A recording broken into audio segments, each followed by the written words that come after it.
In this video, I'm going to teach you how to secure your website using the free plugin iThemes Security. Hi, my name is Adam from WPCrafter.com, where I make WordPress videos for non-techies. If you enjoy the content in this video, consider clicking on the subscribe button if you want notifications. There's a little bell off to the side of that. You can click on that and YouTube will let you know when I've got some new videos out. So this is another video in the security video series that I have going on right now for WordPress. In the first video in the series, I took a look at all the various security plugins and I gave some food for thought on those plugins to enable you to make the best decision for you. This video, though, is just going to be about one of those plugins I talked about, and it happens to be the one that I personally use on my websites, and it's called iThemes Security. Now, there is a free version and a paid version. The free version can be downloaded right here on WordPress.org, and I'll have a link down below to this. And the paid version is right here, and there's some additional bells and whistles. Although, like I said in the first video of this series, even though I have the pro version installed on my website, I don't really use a lot of the pro features, so it's not one of those must-buy type of things. And one of my favorite features, and I talked about this in depth in the first video of this series, is to have a security plugin where you can link into a shared database of resources of hackers that are trying to hack into websites, so that you can kind of be proactively secured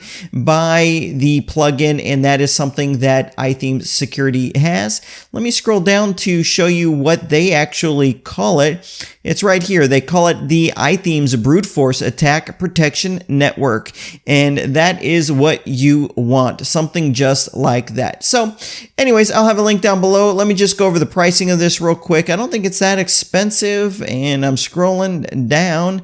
It's right here.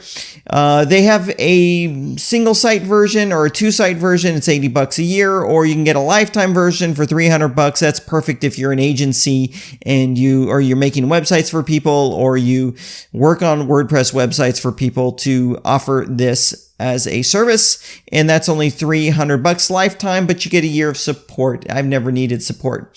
So here we are. I'm going to go to plugins, add new, and let's go ahead and install this sucker. All right, so I'm going to just do my search for iThemes Security, and here it is. Now, this used to be called Better WP Security, and this was actually a plugin that was acquired by iThemes, and I'm glad they did that, because ever since they did that, they've added so much more to it. It's definitely a great solution. Okay, so I'll go ahead and click on install, and then I'm going to activate it. Now, I did consider in this video adding the paid version, but I want to just go over the free version in this, and you can look at the sales page to see the features that come with the paid version of the plugin. I do have a course on security, though, where I do go over the pro version of the plugin. So I'm going to go ahead and activate it, and we're going to go through it all together for the first time. So actually, this is one thing I really don't like about web plugins and stuff like that, where they put big notifications here, but I get it. So right here is a notification that lets you know what's new with the plugin. And then this right here is actually going to be super important. And it says right here, take your site security to the next level by activating iThemes Brute Force Network Protection. This is that feature that I was saying, and I keep saying you want. So you can go ahead and click on this right here to get a free API key. It doesn't cost any money. So let me just go ahead and close both of these notifications now, and we'll go through that in a moment, going ahead and getting that API key. It's a super simple process. All right, so right here is this new option right here that was added to the menu system, and we only have a couple options in here. Our settings, a security check, logs, and a link to get the pro version. However, if you do plan on getting the pro version, please do it through my website. If you did purchase it through the link on my website, I'll give you access to my security training programs called WordPress Security Essentials. I'll give you access to that for free. It's normally $100. Okay, so this is what I like. You click on settings, you haven't been here before, and there's this easy one-click option where it's saying these are the things that this plugin brings to the table that you need to enable in order to secure your website. So it's literally like one click. So I'm going to go ahead and click this here, and part of what it's going to do is get me that API key, and that's actually the first thing right here. It says essentially to get the API key, you just got to give them your email address. I gave them my email address maybe, I don't know, years ago. They don't spam you or anything like that. They're a totally legit company, iThemes is. But right here, if you want updates, like informational updates via email, you can leave this on yes, or you can put it on no. I already get those updates via email. So then you want to go ahead and click on this button here to activate the brute force protection, and it's going to go ahead and pull an API key in. Now, the reason I'm getting this red warning is because this WordPress website that I'm on right now is actually on my local computer. You can see in the URL, it says security.dev. That means it's a local WordPress installation on my machine. iThemes security knows that, and it's basically saying, whoa, you don't need an API key. There's no reason to give you an API key because it's not a public website. But if I did have this on a .com or any of those type of website addresses, it would know I'm not on my local machine, and it would have given me that API key. So you can see here, it did a bunch of the other things that it said it was going to do. And we can just go ahead and click on close. So right now, you are way ahead of the game. You could stop right now if you wanted. Now, if you want to know all the fine details of this plugin, I'm going to continue going on. But just what you've done so far, you've connected into the brute force network. You've secured your login form from someone trying to try a bunch of different usernames and passwords. There's just a whole laundry list of things you just secured your site from with one click, and I really like that. So as you notice right now, there's quite a bit of settings here for this plugin. That's a whole bunch. Now there's two different views, and they at least try to make this easy by grouping them together. So right now you see them in these groups, and then you can just click on these buttons and see the specific settings on it. But here's a little icon you can click, and it just shows them in a list view like this. This might be a little easier to process. The only thing I don't like is it's not like sorted alphabetically. It's kind of sorted by priority, or what they feel priority is. So I'm looking at the recommended. There's also some advanced, and right here I can just click on this, and it's just going to show me all of the various settings. Now here are those pro ones that you only get if you have the pro version installed. That's malware scanning, privilege escalation. That's if you want to temporarily allow a vendor to fix something in your website. Password expiration, I don't like that personally. ReCAPTCHA is actually very cool. That's going to help reduce the spam that your comment section might get, but there's also other plugins for that. I really like settings, import and export, two-factor authentication, don't like that. User logging, don't like that. User security check and version management. So you can decide if the paid version is for you or not. So now what I'm going to do is I'm going to just start blasting through these different sections and telling you what some of the things mean. I'm going to try to go in depth, but not so in depth that this is a super long video. I know we all have other things to do. We just want secure websites. So with that said, let's get started. So I believe this security check one, when I click on configure settings, it's really just that first step that we went through. So it's kind of showing you. So these are the things that it enabled by default for us. So let me go ahead and click on cancel and collapse that. Then we have our global settings here that you can take a look at. Now, a lot of this is just your general settings. So here's a notification email that the plugin will use to notify you of things. There's actually, I gotta make sure I get this setting right.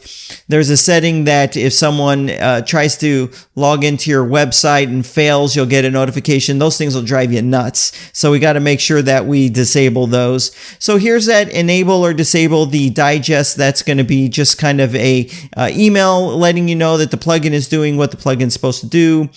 Backup delivery email. This doesn't back your website up, but it will back up the database of your website, which is really good. So next we have some messages that people would get when they're trying to do things that they shouldn't do or they're making mistakes. And so these will be what happens if someone is trying to log in and there's problems with that, the messages that they're going to get. Here's even the lockout message. So you can make it say something fun or friendly or just go with what it says right here. This is actually really cool. So this is the message that gets relayed if someone's attacking some other website that has iThemes security and then they try to go and do some hacking on your website. This is the message that they're going to get. Now, when we scroll down, we've got some thresholds here. So this is where you define how many times someone can try to log in before you identify them as someone that's trying to just hack into your website. Now, typically, if you have a website where you're the only one logging in as the admin, you can set this number on the low side. But if you have a website like mine where people are logging in, people are bound to, unfortunately, forget their passwords from time to time. And you don't want to make it an administration nightmare for you, for a customer trying to log into your website, but then they get locked out and then they contact you and then you have to take some of your time to fix something or to remove their ban. It can be a bit of a pain in the butt. So you might want to set these thresholds based upon how you use your website. And there's also how long they'll be locked out for. Right now, by default, it's 15 minutes. So for me, I set this days to a lot longer and the lockout period a lot longer because typically someone on my website, people are good about remembering their passwords. It's very rare that they don't remember their password. And there's also a password reset option. And right here, you can actually add people's IP addresses. There's a whitelist and a blacklist feature here, and this will explain how that works. That's a little on the techie side, and this is what you don't want. Okay, email lockout notifications. You're going to want to disable this thing because it's going to get annoying getting an email every time someone can't log in properly. Or if someone's trying to, it's not that. Those emails are fine. But it's when someone's trying to hack into your website and they're trying every username under the sun, you're going to get all kinds of different emails. It's going to get annoying really quick. So right here, it will do logging. You can choose to have it log in the database or a file or both. It's up to you how long you want it to log things and a link to those log files. This will all be set by default. You might want to just leave that the same. If you want iThemes security to be able to see how you're using the plugin, you could check this box right here. I wouldn't check it. And these are some other settings here that you might not need, but this you might want to enable, and I do. It says hide security in the menu admin bar, so you can see it says security here. I don't need a shortcut there. This area gets a little crowded, so I like to disable that myself. Let me go to save settings and see if that disappears. I bet if I refresh the page, that would disappear.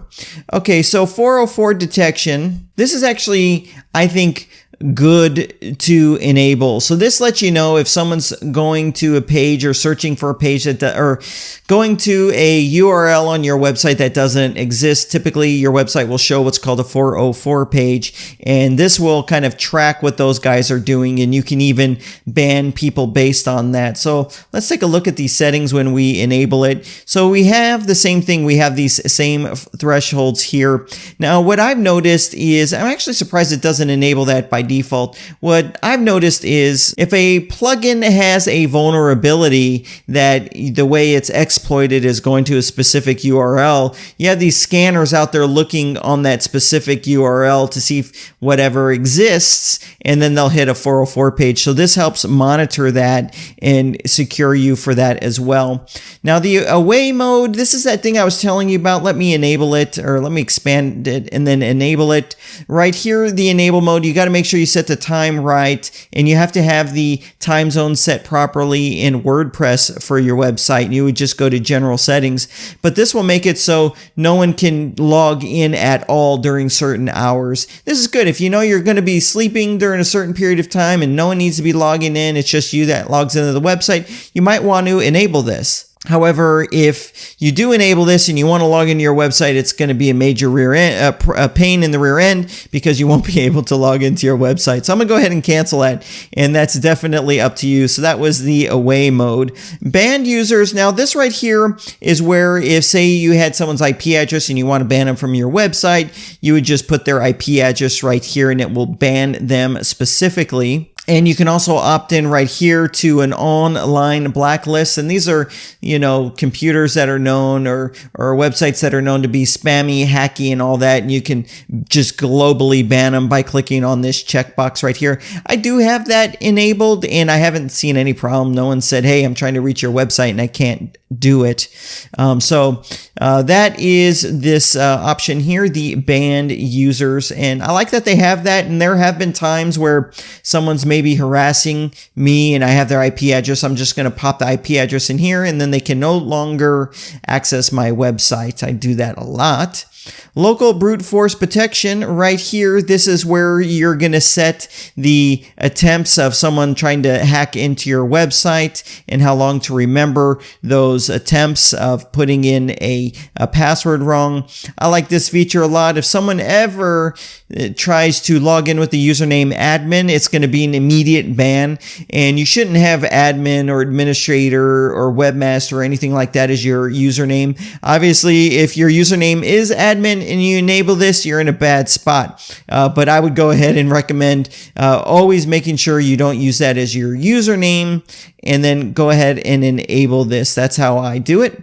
Now here is the database backup feature. If you wanted it to, I suggest going ahead and having a full backup. I do have a video on that. It doesn't cost you anything, the plugin to facilitate it. But if you wanted an additional resource for backing up just your database, you can do that here. I don't enable this because I do backups elsewhere, so it doesn't make sense for me to enable that.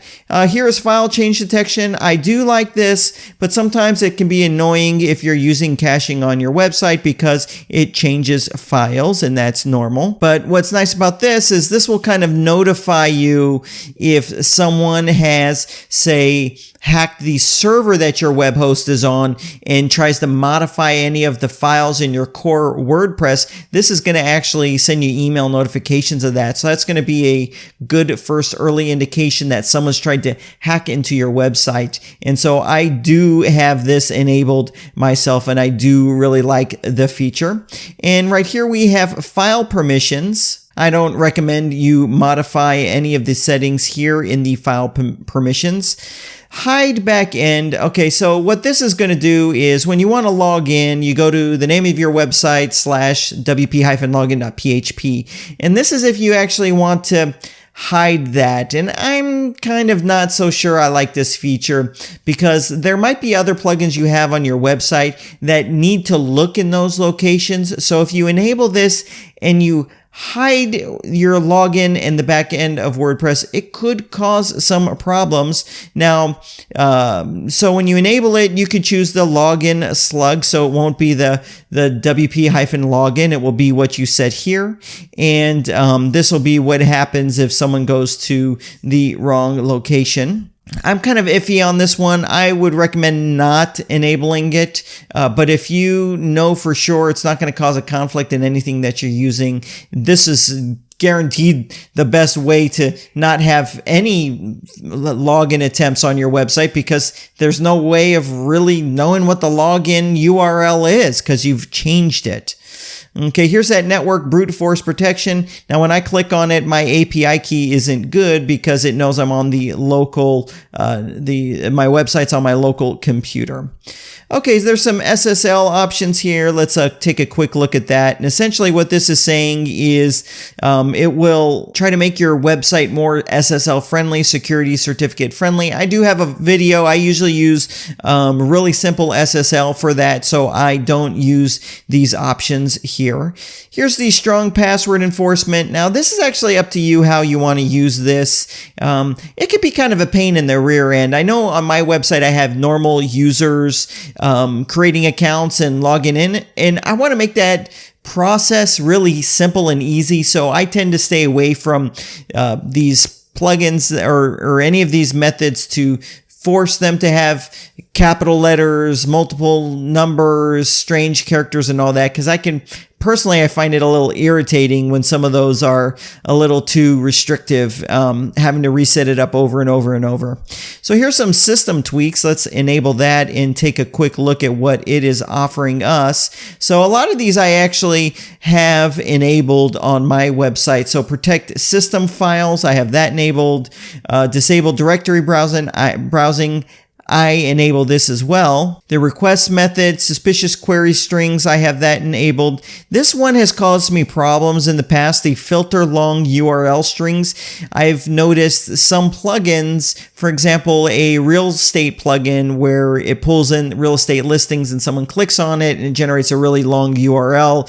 With this enabled, it causes problems. It thinks it's suspicious, and it unfortunately will cause a problem with that plugin. So you do want to be careful with this right here. The file writing permissions, your web host already has those set properly. You don't need to enable anything right here. I do disable PHP and uploads and plugins and themes, and so those are good to have. So we're almost there. We only have a few more of these to go, so let's go through them quick. We have some WordPress tweaks here. I do have most of these enabled myself, especially this one right here, this XMLRPC. There are some vulnerabilities in here, and this is so you can have, say, maybe a desktop application push content into your WordPress website. That's one of the things that this enables you to do.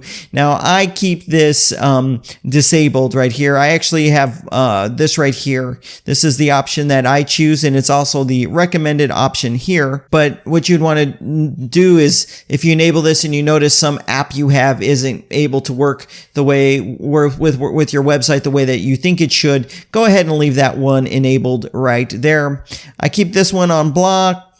And let's see. Okay, so these are just some other things here. I actually don't keep those enabled. All right, admin user, let's take a look at this. And this is, you can enable this if you want. It's essentially going to make a change in the database. It's pretty safe to do this and not have a problem. It's up to you though. It's definitely, I mean, not being a deep security expert, my thought is this isn't so necessary. WordPress Salts, that's a pretty technical thing right here. I do know the times I've used this is when I wanted to force everyone to be logged out of my website. I enable this, save it, and it's going to reset something in your WP config file that's going to force everyone to be logged out and have to re-log in. Let's see, change content directly. I do not recommend this. Do not do this. It's all your content's basically in a folder called WP content. It will change that to something different. I don't like changing anything that deals with the core of WordPress. Change the database prefix. You can do this. I have done this myself. I really don't know how vulnerable your website is when you don't have this enabled, so I can't really speak to it. However, my guess is it's not super crucial, but you might want to change that prefix. If you're comfortable looking at your raw data in database, you'll see what that does. Server config rules, that can be left, and this can be left. That's all automatic. And then you have these settings right here. So this is pretty much securing your website. I mean, literally, if you installed it and just activated that quick setup there and the things that it activated, you're going to be so ahead of the game. But if you pair this with a good backup solution where your website's being backed up on a schedule offsite, you're pretty much bulletproof. You really don't have a lot to worry about at all. And I've been using this plugin with fantastic success for a long time, and it has not slowed down my website one bit. And like I said, a lot of these things, the biggest security threat is just that brute force hacking. And when there is some form of a widespread vulnerability on a WordPress plugin, this is going to protect you from just about all of that, but you still need that backup. So